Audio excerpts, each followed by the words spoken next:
ওরে এই জায়গায় আমি শোয়ে রেখে গেছি। ও যখন বাইসে আসছিল না, তখন আমি ওর দাম দিই নাই।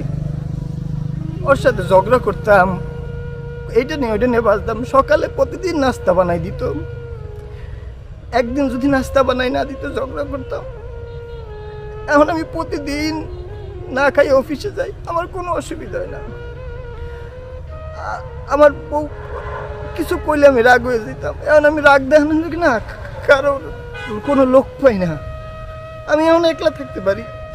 আমার পাখিটা নাই এই জায়গায় শুয়ে রয়েছে। ওর নাম ছিল রানী। ওরে দেখতে আল্লাহ রানীর মতন বানাইছে, শুধু আমি ওরে রানীর মতন করে রাখতে পারিনি।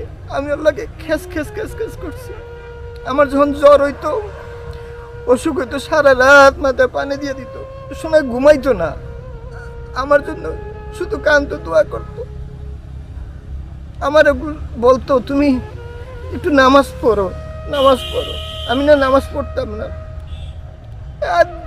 আমি আজকে নামাজ পড়ি, তাও আমি নামাজ পড়ি। আজকে শুক্রবার, আমি শুনছি আল্লাহ শুক্রবার দিন না আসর নামাজের পর দোয়া কবুল করে। তোমার লাগে আমি দোয়া করতে এসেছি। আল্লাহ তুমি আমার রানীটারে, এই যে ফুল বাগান, এটা আমার পাখির কবরস্থান, এখানে শুনেছি। আমি আমি ফুল বাগানের মতন বানাই রাখছি।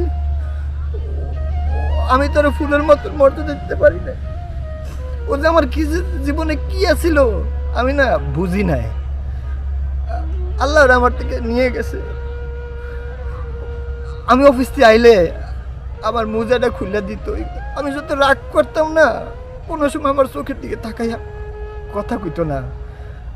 আমি অনেক অন্যায় করছি। আজকে তুমি নাই, আমি বুঝতেছি যে তুমি কি আছিলে আমার জীবনে। আল্লাহ তোমার জান্নাতবাসী করুক।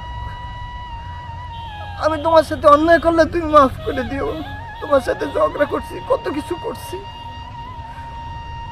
আমি শুধু বিনা কারণে তোমার সাথে হয়তো তোমার আমি শান্তি দিতে পারি না। তুমি